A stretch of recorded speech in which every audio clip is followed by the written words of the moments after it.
I was in this real silly movie about snot Snot?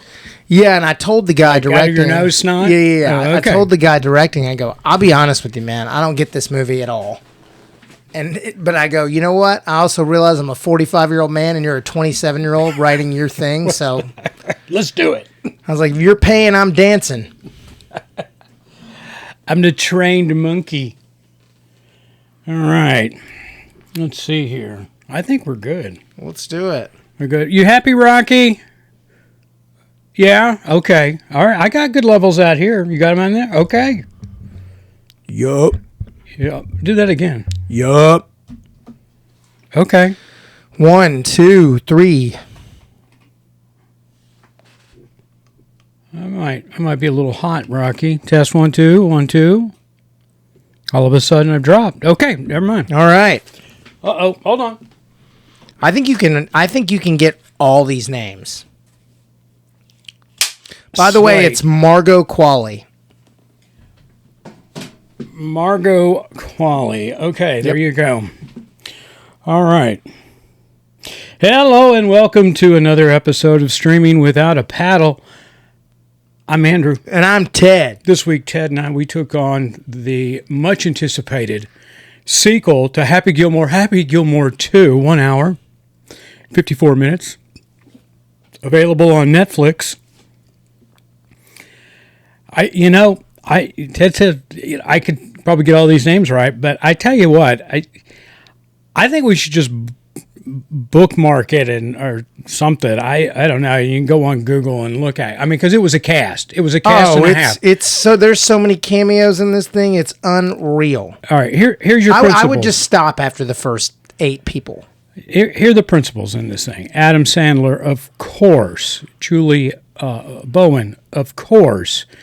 And Christopher McDonald, of course. Those are the 3 principles that came back from the original. Now, Ben Stiller was in the original. The Ben Stiller was in the original, but he, again, cameo role, and I'm talking about principal roles here. Those are the 3 principles that came back for this one. Now, Ben Stiller reprised his role as Hal-El in a cameo appearance. And you think that was a cameo? I think he was in 4 or 5 scenes. I think that's a... You think that? I mean, he was definitely in 4. Okay. All right. Well, And they weren't like 2-second scenes. He didn't come... I mean, he runs an AA group. Right. So, he's in it. I bet he had 2 days of shooting, maybe 3. Because everything was pretty much in the AA meeting, right? You got the location, you're there, you shoot the scene. Then he painted his house. And then, You might be right. So might have been 2 days. 2-3 days tops. So, I don't know. Anyway, Margaret Qualley, Bad Bunny, Sonny Sadler. You're going to hear that last name a lot. Sadie Sadler. And John Daly. We can't forget John Daly. John Daly had probably the second biggest role beyond the original cast members. Yeah. I mean, seriously. I mean, he was in it. Now, I'm trying to remember who played, what's his name? Dennis Duggan's back in it. He's also from the original as well. Just looking at that, and who was the nemesis in this movie? Who led the Maxi group? It was what's his name from Benny Safdie? No, it was Safdie? Haley Joel Osment. Oh no, the creator of the second league. Yeah, I think that's Benny Safdie. Yeah, I think that was Benny Safdie as well, and then Haley Joel Osment is in this as well, and Scotty Scheffler, Roy McIlroy, Nick Swartzen, every golfer, right? It's part of the Adam Sandler group. Nick Swartzen, Kevin Nealon's in it, and Alan Covert, again part of the Sandler universe. Sandler, yeah, and what's my favorite little fella there in the Adam Sandler. "You got it," from. He's in there for a second. Right? No, he got his check. Rob Schneider got his check that he wants to put towards. Yeah. Maybe we'll leave that alone, right? Ain't going there.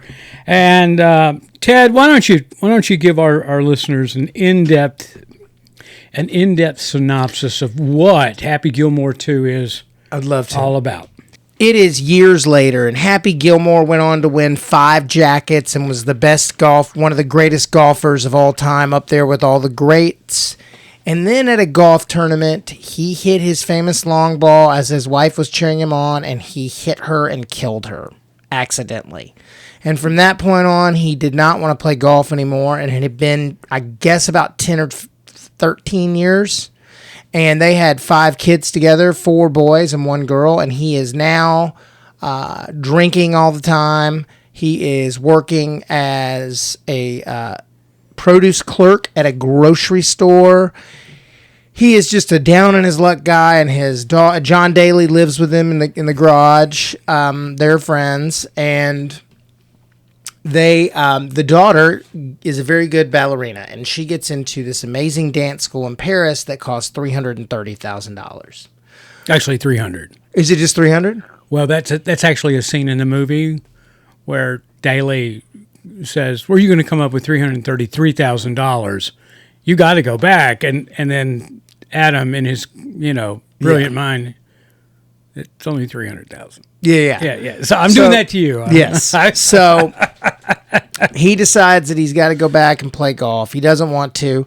Goes out on the course one day and is pretty horrific, but then all of a sudden strikes one like it's hot. And all the kids are like, "Oh my God," but he also gets hammered. Then he realizes he needs to go to AA, and he gets sober, and he practices, and then he goes back to play in his first ever, whatever their version of the Masters is. Okay, now there's a new golf league, which is a parody of Live, that Benny Safdie has started up. And the Maxi League. He's come up with a method of removing a ligament, and it lets your hips go back further so you can hit like Billy Madison. And all these or Happy Gilmore. Or Happy Gilmore, sorry. Not Billy Madison. So all these journeyman golfers on the Live thing were willing to have their ligament removed. And Haley Joel Osment has his removed and is revealed to be a bad guy for about the last third. But anyway, I also forgot to mention that Shooter is in a mental institution, and Benny Safdie gets him out and tells him about the ligament thing, and he throws coffee on him and says, "You're bastardizing golf. I will not be a part of this." And then Shooter and Happy have a fist fight, and then they kind of team up, and it's glorious. It's the PGA versus Maxi League. Yes. So, all right. Well, and then they have a big game, and I'm not going to tell you who wins, but they have a big game where you think.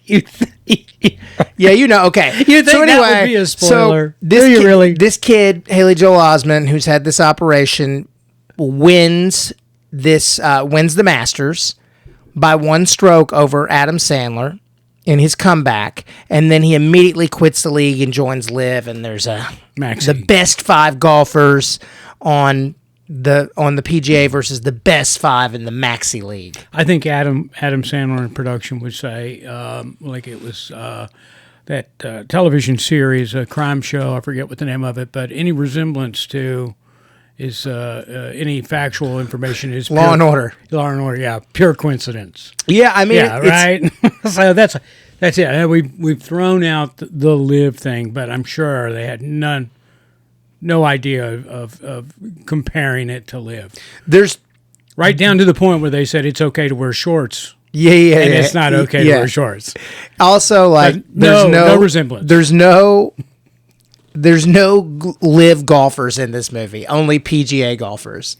Did you notice that? Yeah. So it's PGA versus. All right.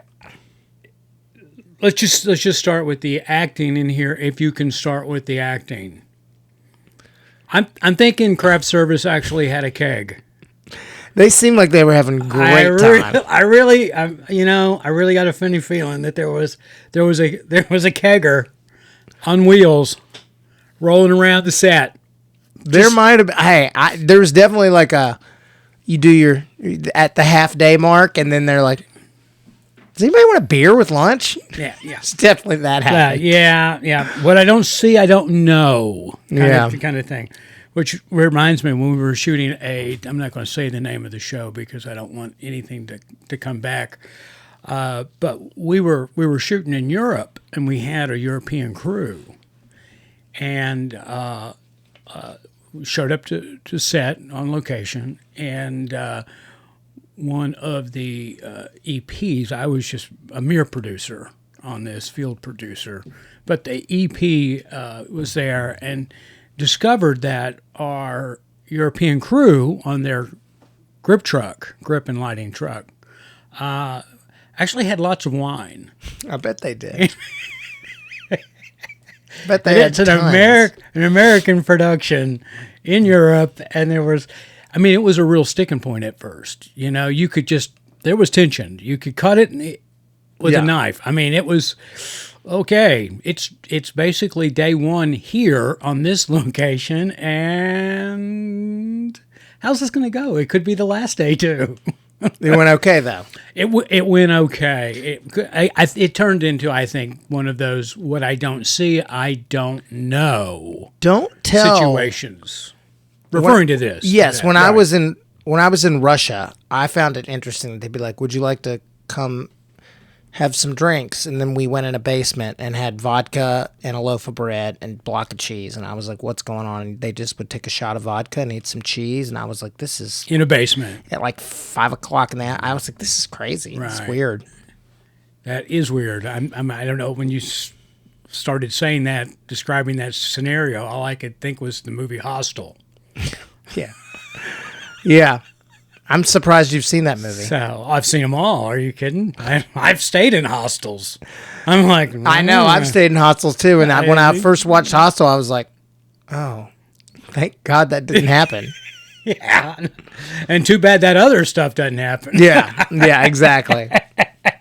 Instead, I'm just in some lonely room with like 3 other people, like, but I have to like take my whole bag with me or put a padlock on it. Yeah. Just sleep on it. Use it as a pillow.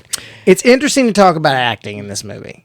Yeah. So if I'm going to talk about acting, look, this is a comedy. It is a slapsticky kind of just goofy thing. I would say the best acting in the movie is probably Haley Joel Osment. But like at the same time, we can't. No, I'm sorry. Christopher McDonald. I made a note of this. Okay. Off his ass. Good. I was going to say he was my choice. Oh, he went for it, and I loved every minute of it. Shooter was awesome. He brought a lot of depth to the character. He really did. It's like he showed up and really got into it. He did. My favorite part is when he goes, "I'm not that guy anymore." He goes, "Come on, Shooter.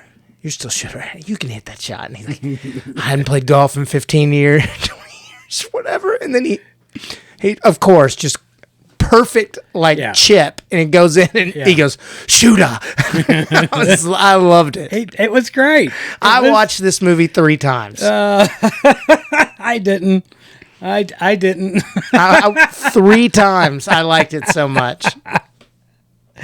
Okay, I've written my score down over here on a Post-it note. It's taped to the side of the desk because I don't want you or the audience to think that I've deviated for some reason, influence. Because I just, I knew we were going there. I knew we were going to have to go there. All right, so Happy Gilmore 2, according to reports, the first one cost $12 million to produce. This one was in the $30 to $40 million range, according to reports. That's it. And the report actually says it was mainly the budget's costs were to secure returning cast members. So which in Hollywood terms, that's retirement program money. Mm-hmm. Yeah, right. So, Eminem makes an appearance in this movie too. I'm sorry, I'm just sitting here looking at the cast, and I think I said Bad Bunny. He plays the cat. Yes, Bad Bunny. Yeah, and don't want to really slide anybody there, but anyway, yeah, Dad, I wasn't impressed at all. Matter of fact, I thought there was a lot of confusion in this. I mean, the movie starts out very dramatic, and then it just goes into the land of absurd. All right, I'm not going to tell people. I'm not going to tell our listeners out there. The big. I don't know I don't know what to call it. The big curtain pullback.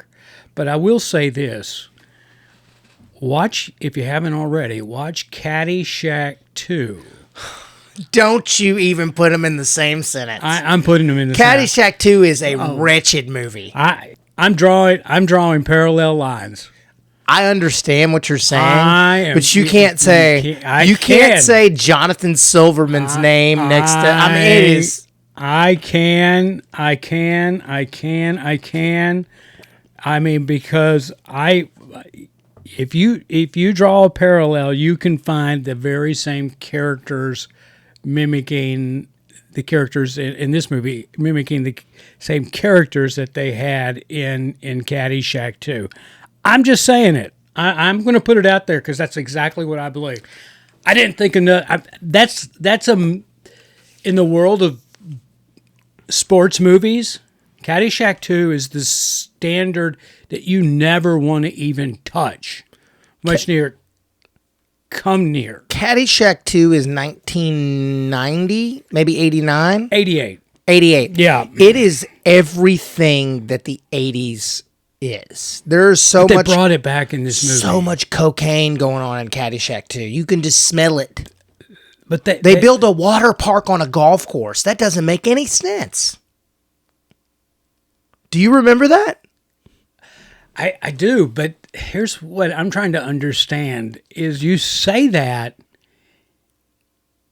and the green in this movie was on a teeter-top table. Okay, now I see. Right, and they had snow blowers making snow, and one green was actually all ice, right? Yeah. Okay, I'm just saying it was like going to a large-scale putt-putt course. Yeah. All right, it's a 1,000-yard par 5. Which was exactly like Caddyshack 2, which was a macro-sized mini golf. I'm just saying. What was the guy's name in Caddyshack 2? It was Jonathan Silverman, but who was the old man? Jackie Mason Jackie played? Mason. Yeah, he played Jack. Yeah. Yeah. So, and what's Jackie Mason from? He's just a comedian, right? He was primarily a comedian, but he did a lot of stuff growing up. I mean, when he was in the business, but primarily, comedy is what he did. But he did Caddyshack. He was in The Jerk with Steve Martin, Chicken Soup, One Angry Man. Well, that's a routine. Anyway, okay, I just wondered. I'm drawing parallels. Well, I've heard a lot of interesting things because of all the turmoil that has been going on in the world the last 5 years. Really? The last 5 years since the pandemic, really, that everybody is so thirsty for nostalgia because nobody wants to live in the present that's why everything's a sequel. Everything is a sequel. Because people are like, gosh, it sucks now. Can we just think about stuff from the past? And I think this is exactly that. People like this movie because of the nostalgia. That's why I like it. If you think I'm going to give it an 8.4, I'm not. It's not a good movie. It's a fun, nostalgic movie. Okay. I'm old. I'm just going to say that, I guess. But we'll get into that. I mean, you want to get into it? We can get into it. I mean, I don't know. We can keep talking, but we can get into it. I'm just going to say my number is going to be... I'm going to give you my number right now. You don't have to. I'm going to. You want to hear my number first? Well, go ahead. Go ahead. This is a 6.6. I'm a 6.4. That's dead on. But that's not a good movie. It's an entertaining movie. You didn't laugh at this movie? You didn't laugh at all. You didn't laugh at John Daly some? I'm not going to say I didn't laugh, and I can't say that I laughed because something was funny. I think I laughed because it was so absurd. I mean, it was absurd. But yeah. I mean, it's basically a remake of Caddyshack 2 with more famous people. Adam Sandler. Yeah. Well, I don't know. I mean, gosh, Caddyshack 2, it was loaded. I mean, Chevy Chase, Dan Aykroyd. Well, Jonathan Silverman was actually something back then. Randy Quaid, Diane Cannon, Robert Stack. I mean, it was. I can see the comparison, but for me, Marsha Warfield. So this is Caddyshack. Did I just ruin it for you? No. Caddyshack came out. One came out in 82. 83 83 maybe. It's definitely early 80s. I can tell you here. I'll look it up. 1980. Okay. So 8 years later, they followed up with Caddyshack 2. Right. All right. 12 years later, they followed up with Happy Gilmore 2. No, not 12 years later. Happy Gilmore 1's 96. This is 19 years later. 19. Okay. I thought I read somewhere it was 12 years later. I really enjoyed myself in this movie. They don't make comedies anymore. At least he still makes comedies. They don't, man. They don't make comedies. I don't put this into the category of comedy. I don't know why that genre is so hard to define today. I mean, because now we've got black comedies and what do you would call this? What, a slapstick comedy? I would say this is a slapstick comedy. I mean, but again, it started out so serious and you were empathetic to the character, and then there were moments of juvenile intertwined with all of that. But at some point in the movie, it just became completely juvenile. Completely. He has got an audience. Okay, I'm not saying that it's not going to do. Grown Ups. Okay, here's a good one. Grown Ups 1. Yeah. Pretty normal, fun movie. Grown Ups 2 could not stop making single jokes. Could not stop making bits. They just. I get it. There's a genre. There's a demographic. There's a part of society that loves this. But you're a 6.6. I'm a 6.4. I mean, that's not a good. I just gave Almost Family a 5.9 last week, and I mean I'm 5 points, or I'm not even 5 points. Yeah, 5 points away. Difference. Yeah, but if you really look at stuff like, if you were to give something anywhere near or 0.5 difference, right? But if you're to give anything anywhere near a 7 in the general outlook, that means you think it's pretty decent. I am. All right, but I'll go ahead and throw it out here. I mean, not that we ever compare notes here, but Rotten Tomatoes on this thing. Mm-hmm. The total score on it was, or average score was 6.6. The critics gave it a 6.8. The audience a 7.1. Right. So he definitely does not get. He doesn't care. It's not there. And then IMDb is 6.3. And what's Google here? What did they give it? Travis Kelce's in it. We can't forget Travis, or we commonly known as Mr. Swift. So he would probably love that. He's going to come busting down the door here in a minute. Don't call me Mr. Swift. He was actually pretty. Hey, he was funny. I laughed. I mean, if there was somebody of her status that wasn't her, I would, and I wasn't married happily, I would take whatever that or last name of whoever that person was. I don't think it's a. I watched Happy Gilmore right after Happy Gilmore 2. Okay, well, what would you give Happy Gilmore as a rating? 7.7. Okay. As a comedy. All right. Now, I also am not rating these like... Well, you can compare these two because they're one and the same. Right. I mean, Happy Gilmore is a better movie. Oh, much better. Right. I don't even think that's a question. I mean, if you're coming into this thinking, "Oh, great, a sequel," it's it's going to be better. It didn't. I mean, the ball was dropped. Let's be honest. I mean, I'm not picking here, but this was a letdown. What's a sequel that's ever been, besides Return of the Jedi, better than the original? Well, we just we did the Eddie Murphy Beverly Hills Cops 4. Mm-hmm. That was good. Was it better than Beverly Hills Cop? It was better than Part 2 and 3. Part 2 and 3. So it went up. I mean, Yeah. I don't think this came anywhere close to being in the same league as Happy Gilmore, the original. None. And we're thirsty for golf movies because golf is so popular now. Is it? Golf is popular? Oh, yeah, man. Really? The young bucks play golf, all of them. Right. Like, those dudes that are good at baseball that can crank it are like, I'm going to go get good at golf because I can crank it already. Let me learn how to hit this. And then think about it. Your career longevity is 40 years once you get in, if you ever make the pros. Okay. Well, Because you just go to the senior tour when you're done with the tour. Really? Golf? I mean, I was a golfer. I played golf growing up, and I was on the high school golf team, and that was my sport was golf. I love golf. It's very hard. I enjoy watching it every now and then when I'm sitting here having to do work on the weekend, and but this was a disappointment. I'll say it. And on top of that, it was an hour and 54 minutes of disappointment. Any movie with a big budget, they're going for 2 hours.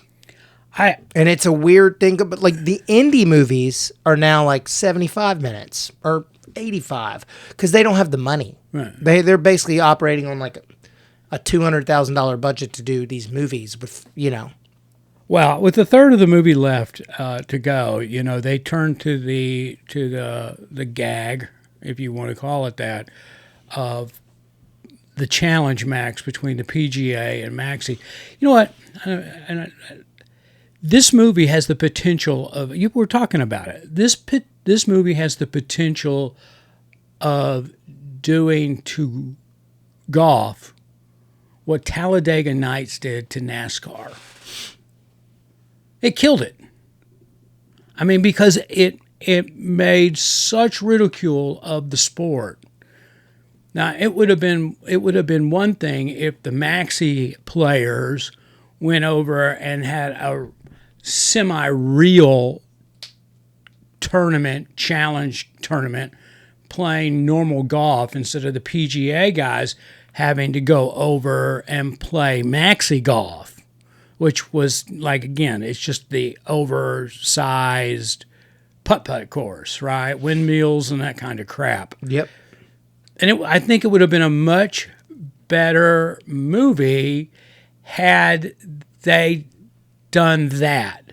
But they didn't. But as soon as it went over and they, opened up with the fact that it was a carnival, that it was just a carnival golf tournament.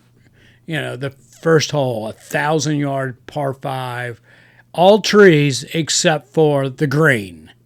That was the first hole. I mean, it's just like, okay. And then the absurdity kept going because, the next hole was all ice.